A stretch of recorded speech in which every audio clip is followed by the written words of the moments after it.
les Nations Unies, qui ont été créées après la Deuxième Guerre mondiale, avaient pour objectif particulier d'éviter que le conflit tel que celui qui s'est passé à la Deuxième Guerre mondiale ne puisse se reproduire.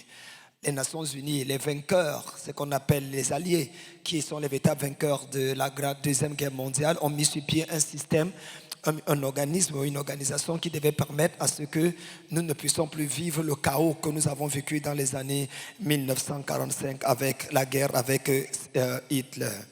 Alors, le département, ce qu'on appelle le DPA, c'est-à-dire le département des affaires politiques, a été créé en 1992 aux Nations Unies dans le but de pouvoir créer une plateforme permettant aux nations de pouvoir cultiver un élément de paix. En 2019, le DPA s'est associé au Bureau de stabilisation et de perpétuation de la paix dans les nations. C'est la conciliation de la paix appelée le BACP, Bureau d'appui à la consolidation de la paix.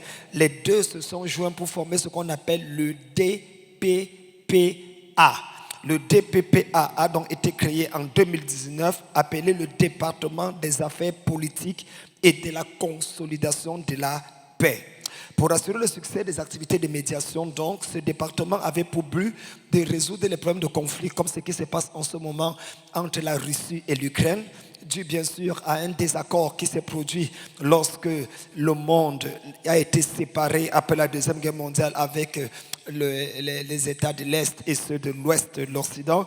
Il a semblé important pour les Nations Unies de mettre au cœur, au centre de leurs actions, la préservation de la paix. La paix étant le seul garant, comme disait d'ailleurs le 7e président, le 7e secrétaire général des Nations Unies, Kofi Annan, il disait « Il n'y a pas de progrès sans la paix et il n'y a pas de paix sans progrès ». Autrement dit, puisque n'importe quelle nation vise le développement et le progrès, il est important donc que ces nations bâtissent un climat de paix.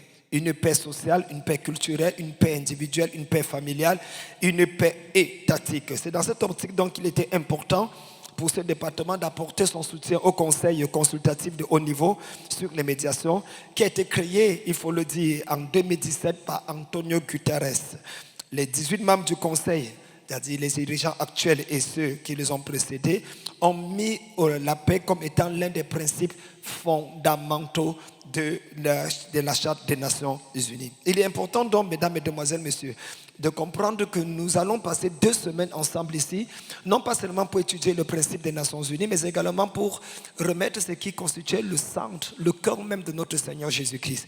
Il a dit, je vous donne ma paix. Je ne vous la donne pas comme le monde la donne, que votre cœur ne se trouble pas. Nous restons convaincus avec le général Carlos Aroba que la paix que le monde donne est une paix passagère. Si vous mettez la paix sans le prince de paix, vous allez toujours avoir des alinéas. Vous allez biaiser le concept et le nom même de la paix. C'est pour ça qu'il était important de mettre la dimension spirituelle dans la formation des aumôniers et des soldats de la paix. Les soldats de la paix, encore appelés les soldats des Nations Unies, qui sont des gens sans âme. Ils travaillent dans le cadre psychologique, dans le cadre psychothérapeutique, mais également oublient le plus souvent le stade spirituel. L'homme étant tripartite dans sa dimension holistique, ce doit être une entité qui doit être abordée dans le cadre de son corps, de son âme et de son esprit. C'est pour ça qu'aujourd'hui, la Konassi Chapelaine, comme l'une des aumôneries phares parmi les aumônies paramilitaires, se trouve être aujourd'hui par l'ECOSOS, le Conseil économique et social des Nations Unies, reconnu comme étant le tout premier organe de formation de bâtissement de conciliation de la paix au travers des aumôneries. Mais pourquoi ?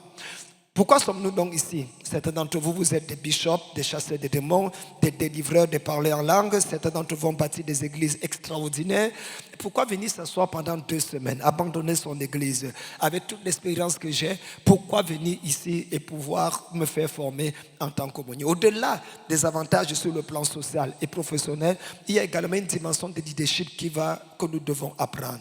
Et cette dimension oblige automatiquement que, puisque nous voulons aller dans une autre sphère, dans une autre dimension, il est important d'entendre de nouvelles choses, de voir de manière différente. D'où mon premier point, l'importance de la formation. Grand 1, l'importance de la formation.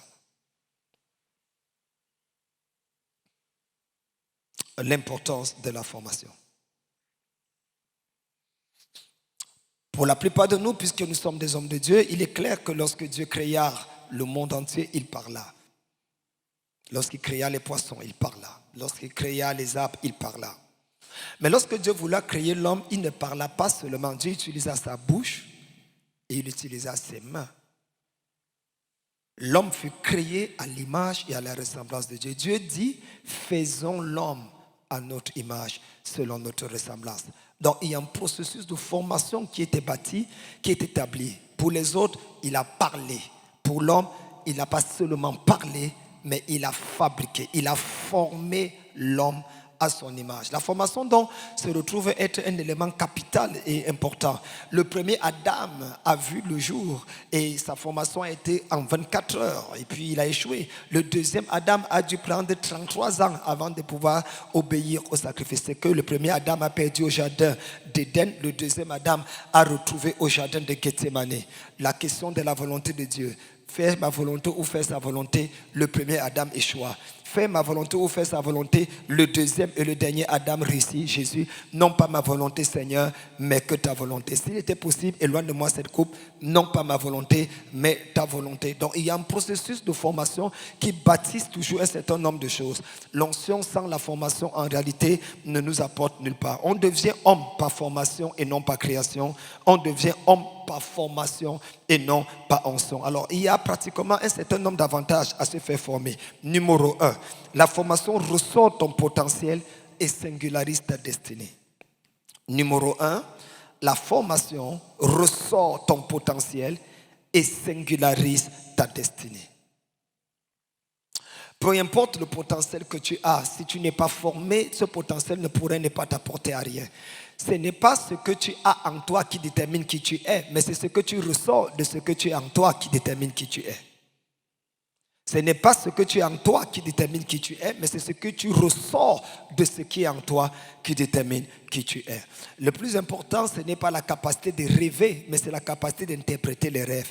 Joseph n'est pas devenu Premier ministre parce qu'il a rêvé, il est devenu Premier ministre parce qu'il a interprété les rêves. Maintenant, écoutez-moi très bien, il y a le don de rêver, mais il n'y a pas le don d'interpréter les rêves. C'est un art, c'est une science. C'est vrai que c'est une grâce que nous obtenons également de Dieu. Joseph passait son temps, le premier rêve qu'il a fait, c'est quelqu'un d'autre qui a interprété le rêve pour lui. Veux-tu dire que tu vas dominer sur nous? Il n'avait rien dit. Pour le rêve qu'il a fait sortir de la prison, c'est l'interprétation. Et ce qui est très intéressant, c'est que quand Joseph a fait le rêve, quand il a interprété le rêve du panetier et des chansons, il y a quelque chose qui nous touche dans ce que la Bible dit au travers de ce rêve. La Bible dit, il leur arriva selon l'interprétation que Joseph avait fait. C'est frappant, n'est-ce pas? Il ne leur arrivait pas selon le rêve qu'ils avaient fait, mais il leur arriva selon l'interprétation. Autrement dit, si Joseph avait interprété les deux rêves selon lesquels vous deux vous allez être restaurés, les deux allaient être restaurés. S'il avait interprété le rêve selon lequel les deux allaient échouer, les deux allaient échouer. Mais ce qui leur est arrivé n'était pas selon le rêve, ce qui leur est arrivé selon l'interprétation de leur rêve. Combien de nos leaders politiques, économiques, sociaux, combien de personnes sont là et ils ont des rêves, mais ils n'ont personne pour interpréter les rêves.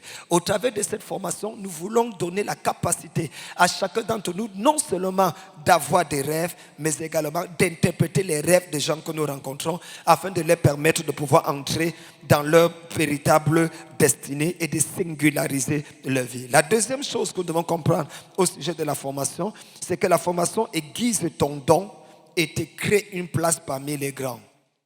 La formation aiguise ton don et te crée une place parmi les grands. La formation aiguise ton don. Oui. Tu peux avoir un don, mais si tu n'es pas formé, tu ne pourras pas aller. Il y a quelque chose que nous devons comprendre en ce qui concerne la formation. Nous reviendrons dans les prochaines interventions quand nous parlerons d'autres éléments liés à la formation. Mais nous allons toujours comprendre qu'un homme qui est rempli de dons, mais qui n'est pas formé sur l'utilisation de son don, ne pourra rien faire. Nous connaissons tous l'histoire de David avec ses frères. Les gars utilisait l'épée. David, lui, il était formé pour utiliser la fronde. Et il a réussi à battre Goliath. Parce que ce qu'il a été formé à faire, il a réussi à faire. Je n'entrerai pas dans ce point. Troisième moment, la formation est le pont royal entre ton rêve et ta réalité. La formation est le pont royal entre ton rêve et ta réalité. Veux-tu que ton rêve devienne une réalité? Décide de te faire former.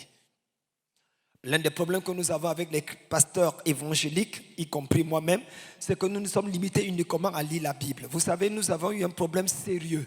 Nous avons un problème sérieux depuis que nous avons commencé. En 1901, lorsque Charles Parham décida, en quittant le mouvement de sainteté, et qui d'ailleurs sortait en même temps d'un mouvement méthodiste avec les John Wesley, lorsqu'il décida de chercher ce que nous avons aujourd'hui la Pentecôte, c'est-à-dire qu'il rassembla certains étudiants dans une chambre, dans une école de Azusa Street, pour chercher quelle était la différence qui existe entre l'église primitive et l'église finitive. Il voulait comprendre pourquoi il n'y a plus tant de puissance, tant de manifestations. Et il est resté avec certains étudiants dans cette chambre, dans cette école, pour prier, crier à Dieu et étudier les Saintes Écritures. Un peu comme avec Martin Luther, Jérôme Savonarola, John Hulse et tout le reste qui ont mis sur pied la réforme sur la base de Romains, le juste vivra par la foi. Lui également décida d'étudier plutôt les actes des apôtres et non les épîtres. Et dans cette étude, il découvrit que le point crucial qui changea la vie de ces premiers chrétiens était l'expérience de Actes chapitre 2, la Pentecôte, que nous venons de célébrer tout récemment. D'ailleurs, la Pentecôte n'a jamais été donnée pour être un fait historique à célébrer, mais a été une expérience à renouveler. Tournons la page. Et alors, c'est à ce moment qu'il décida de se retrouver avec ces gens et il découvrait, il commençait à prier, il a cherché pour avoir la même expérience de la Pentecôte. Voici le problème. Le problème, non, c'est que quand ils reçoivent le Saint-Esprit au travers d'un homme appelé William J. Seymour, le père du pentecôtisme, c'est Charles Parham, c'était un blanc du mouvement de sainteté, Holiness Movement. Mais dans la salle, il n'y avait que les blancs. Il n'y avait qu'un noir qui était hors de la salle parce que c'était une période de ségrégation raciale. On ne permettait pas au temps de l'Amérique aux blancs et aux noirs d'être dans la même église. Donc le monsieur qui était un jeune noir, certainement venant du Bénin, parce qu'à partir du Cotonou du Bénin, qu'on portait les gens pour les amener aux États-Unis. Donc c'était certainement notre ancêtre béninois. Lui, il était hors de la salle. Mais c'est lui qui devait le catalyseur du mouvement de Pentecôte parce que William J. Seymour est devenu le premier à expérimenter, à promulguer ce qu'on appelle le réveil d'Azusa Street. Maintenant, le réveil d'Azusa Street ou les mouvements de Pentecôte ou évangéliques viennent pour corriger une erreur du protestantisme et de la réforme, qui à son tour venait pour corriger une erreur du catholicisme. Voici le problème. Le catholicisme avait décidé de mettre la Bible de côté pour se concentrer sur les traditions des pères de l'Église et mettre sur pied un système qui permet de consolider la vérité. Car l'Église, disait-elle, est la colonne et l'appui de la vérité. C'est dans la Bible, c'est vrai, mais c'est un texte hors contexte. Alors quand Martin Luther va sortir avec les 95 thèses placées sur la plancade, il est clair et net qu'il va se rebeller contre cette idée de la tradition et remettre la Bible, la parole écrite de Dieu, au centre même de la chose. Nous devons fonctionner par la foi, car la foi vient de ce qu'on entend et ce qu'on entend venant de la parole de Dieu. Ils seront limités aux écrits et deviendront à la limite comme des témoins de Jéhovah. Uniquement ce qui est écrit, uniquement ce qui est écrit. Mais là, ils vont commettre une autre erreur qui devait être corrigée par William J. Seymour. Quelle est cette erreur qu'ils commettent? Le Seigneur dit dans l'évangile de Matthieu, il dit, vous êtes dans l'erreur parce que vous ne comprenez ni les Écritures, ni la puissance de Dieu. Donc pour être dans la vérité, il faut comprendre, 1, les Écritures, 2, la puissance de Dieu. Il n'a pas dit vous ne comprenez ni les Écritures ou la puissance de Dieu, ni les Écritures, ni. Donc pour être dans la vérité, il faut comprendre 1, les Écritures, 2, la puissance de Dieu. La puissance de Dieu pour la mesure où Dieu est un Dieu dynamique et non un Dieu statique. Il se déplace. On ne laisse pas Dieu ici et on demande s'entendre le trouver là-bas. Ça, ce n'est pas possible. C'est pour ça qu'il dit, je suis l'Éternel qui était, qui est. Dans un vrai français, pour ceux qui ont fréquenté plus que moi, on devait dire et qui sera. C'est le verbe être conjugué. Qui était, qui est et qui sera. Mais ce n'est pas ce que Dieu dit dans sa parole. Il dit, je suis l'Éternel qui était, qui est et qui vient.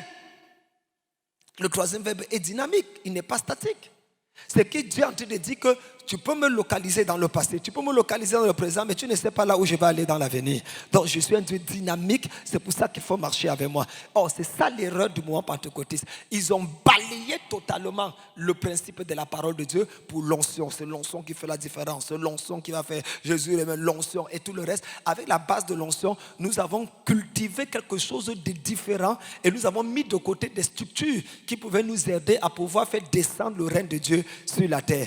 Or, la formation est importante. Vous savez aussi bien que moi que la plupart de nos pères qui ont commencé le ministère n'ont jamais été formés. C'est sur la base de l'onction. À la limite, on nous prêchait dans les années 80, moi particulièrement, quand j'ai donné ma vie au Seigneur, on me prêchait en me disant que, écoute, la formation ne sert à rien. Si tu te formes, tu vas aller en enfer. Je me rappelle, en 1994, quand je sortais de l'école biblique, j'ai rencontré le professeur Zacharias Tanifomoun, à l'époque qui était le fondateur des disciples de la CMCI, qui m'avait clairement dit de déchirer mon diplôme parce que ça ne servait à rien d'avoir un diplôme théologique pour servir le Seigneur.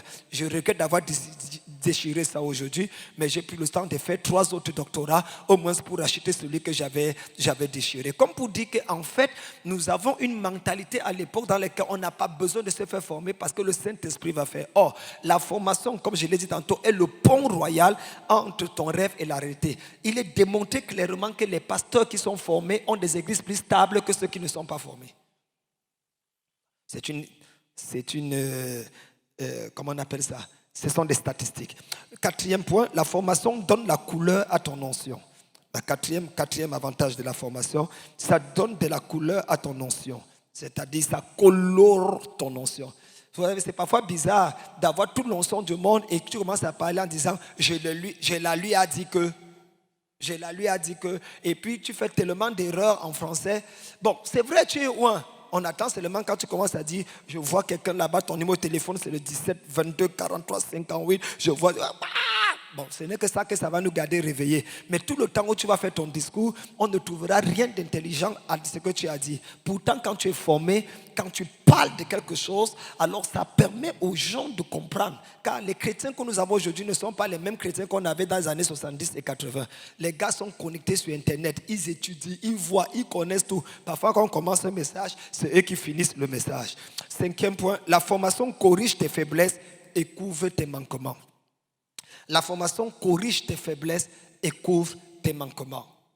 Il est arrivé des moments où nous sommes à retrouver dans certains endroits et nous devons parfois nous exprimer. J'ai béni Dieu d'avoir fait la formation de monnerie militaire. Je suis arrivé dans certains endroits où il fallait parler. D'autres pasteurs sont venus dire on veut parler aux militaires, on veut parler aux militaires. Les gens ont dit on ne veut pas.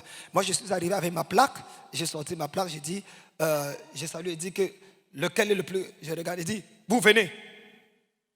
Il est étonné de voir un civil lui dit de venir. Et quand il vient, il dit, colonel Camden, matricule numéro 1706, Conas Chapelens des Nations Unies. Directement, tu vois le capitaine frapper, bam!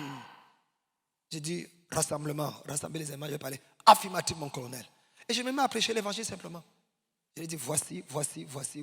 Les autres bishops qui sont plus hauts que moi et qui font des miracles plus que moi sont obligés d'attendre. Parce qu'ils savent que c'est quelqu'un qui connaît leur jargon qui est en train de leur parler. Vous savez, le Seigneur utilisait les paraboles pour parler, pas parce que les paraboles sont le langage du ciel, mais parce que c'était le meilleur moyen de communication de son époque. Ce n'est pas facile. Une femme qui n'a pas fréquenté, son cœur est facilement ouvert. Tu vas lui dire n'importe quoi, elle dit ouh. Mais quelqu'un qui a fréquenté, il y a quelque chose dans sa tête. Quand tu commences à conjuguer ton verbe aimer dans tous les temps, tu arrives à l'imparfait, elle va te donner le plus que parfait. Et c'est là où tu vas t'arrêter et dire, attention, j'ai devant moi une tête, pas juste un cœur. Donc, la formation permet à la tête de protéger ton cœur contre les intrus. Numéro 7, la formation stabilise ton élévation. La formation stabilise ton élévation. La plupart des joueurs de tiercé ou de loterie nationale qui gagnent les millions finissent toujours dans la pauvreté. C'est vrai, n'est-ce pas? Vous n'avez pas remarqué ça? La plupart des gens qui ont gagné 10 millions, 20 millions par la loterie nationale, ils finissent toujours pauvres. Pourquoi? Parce que la richesse n'est pas l'acquisition des biens. La richesse, au-delà de l'acquisition des biens, c'est un état d'esprit. Il y a une tribu au Cameroun qu'on appelle les Bamileke. Ils sont beaucoup de commerçants, je ne sais pas qui sont les commerçants ici au Bénin, mais au Cameroun, ces gens-là, il y a toujours le marché qui brûle. Quand le marché brûle, ils ont tout perdu. D'ailleurs, ils vont rarement déposer l'argent à la banque. Donc quand ça brûle, ils pleurent, la télévision vient, ils pleurent, ils disent j'ai tout perdu, ma vie est finie. Mais 2 semaines après, il a reconstruit quelque chose de plus beau, de plus grand que ce qui était là. Et vous vous posez la question, mais comment il fait alors qu'il dit que tout son argent était enterré là? Tout était perdu. Parce que la vraie richesse est à l'intérieur. Un homme n'est pas millionnaire parce qu'il a 1 million. Un homme est millionnaire parce qu'il a l'esprit du millionnaire. Et c'est cet esprit-là qui fait en sorte que tu attires l'argent et que ça vient. Et c'est de ça qu'il s'agit aujourd'hui. Nous disons, la formation stabilise ton élévation. On peut te mettre au sommet, mais si tu n'es pas formé, tu vas descendre toi-même. On ne va pas te dire de descendre, mais tu vas te dire, je sens que je ne suis pas à ma place. Numéro 9, c'est 8. 8 et avant-dernier point, la formation donne du poids à ta parole. La formation donne du poids à ta parole. Peu importe ce que tu dis. Il est déjà arrivé un jour que vous voyez un professeur de français ou de mathématiques, disons un professeur de mathématiques, à l'université, il arrive et dit 1 plus 2 égale 6. Bon. Un enfant arrive et dit 1 plus 2 égale 6. Tu vas entendre le tonton qui va cogner sa tête. On vous envoie à l'école pour fréquenter. Vous ne voulez pas fréquenter. Comment 1 plus 2 peut être égal à 6? 1 plus 2, c'est 3. Maintenant, un professeur d'université arrive et dit 1 plus 2 égale 6. Bon, la première chose qu'il va faire, c'est que tu ne vas pas dire que hey. Tu vas commencer à dire, merde, il doit y avoir un mystère caché derrière ces révélations. 1 plus 2 égale 6. Explique-nous, prof. C'est-à-dire, au lieu d'être réticent, tu es déjà admiratif. Pourtant, il vient de commettre une bourde. Qu'est-ce qui fait la différence? C'est que c'est un professeur de mathématiques. Je ne sais pas si je me fais comprendre. C'est quelqu'un qui, tu te dis qu'il fait. Maintenant, peut-être, tu vas commencer à dire, peut-être c'est en base 10, en base 20, en base 260 qu'il est en train de conjuguer. Et c'est pour ça que ça donne 6. Si on fait peut-être une factorisation de ceci et qu'on fait un développement. Non. 1 plus 2 égale 3. La seule chose, c'est que sa formation t'a influencé. C'est pour ça que tu te dis que c'est toi qui as tort. Quand quelqu'un est formé, il te parle, il peut te faire douter de toi-même. Parce que le gars est formé. Parce qu'il est formé. Il peut te parler au point où tu te dis, mais est-ce que c'est sûr que je connais ce que je connais? Dernier point, la formation te fait embrasser les difficultés en les changeant en opportunités. La formation te fait embrasser les difficultés en les changeant en opportunités. Quand tu es formé, peu importe les difficultés qui se trouvent devant toi, tu es capable de les transformer en difficultés. Isaac Rabin, homme d'État israélien, disait « La paix n'a pas de frontières ». Un processus volontaire et confidentiel. C'est un processus volontaire et confidentiel de résolution de conflits par lequel c'est un processus volontaire et confidentiel de résolution de conflits par lequel les parties recourent à un tiers professionnel, les parties recourent à un tiers professionnel, neutre et indépendant, appelé médiateur, par lequel les parties recourent à un tiers professionnel, neutre et indépendant, appelé médiateur, qui les aidera à élaborer un accord acceptable, qui les aidera à élaborer un accord acceptable pour chacune des parties, qui les aidera à élaborer un accord acceptable pour chacune des parties dans le respect de leurs besoins respectifs. Dans le respect de leurs besoins respectifs. Petit b, deuxième définition, qu'est-ce qu'un médiateur? Nous venons de définir la médiation, allons sur le médiateur. 2 points, je donne le titre de l'ouvrage. Le titre de l'ouvrage c'est « D'accord, point d'exclamation, négocions, barre ». C'est le titre de l'ouvrage, vous pouvez l'écrire en bic de couleur, en stylo de couleur.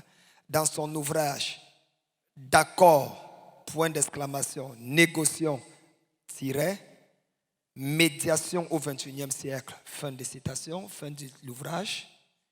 Dans son excellent ouvrage intitulé « D'accord, point d'exclamation, négocions, tiret, médiation au XXIe siècle », ça c'est le nom du livre.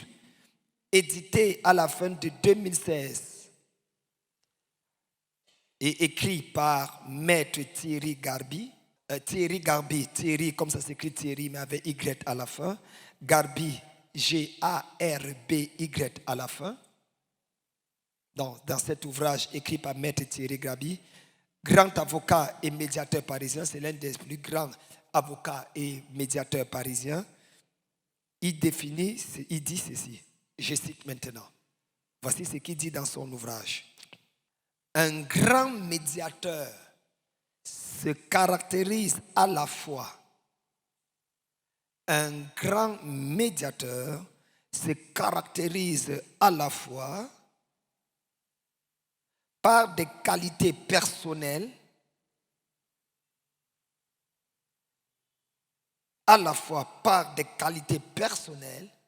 et par des connaissances techniques. Par des qualités personnelles et des connaissances techniques en matière de négociation et de médiation. Il y a deux choses dont, pour un grand médiateur d'après Maître Thierry Garbi, il y a des qualités personnelles. Autrement dit, pour être un bon médiateur ou un juge de paix, il faut avoir une certaine prédisposition. C'est un peu une vocation. Il y a des choses qui sont innées. Et maintenant, la formation vient juste développer ce don qui est en vous. Donc, il dit il y a deux choses, des qualités personnelles, mais également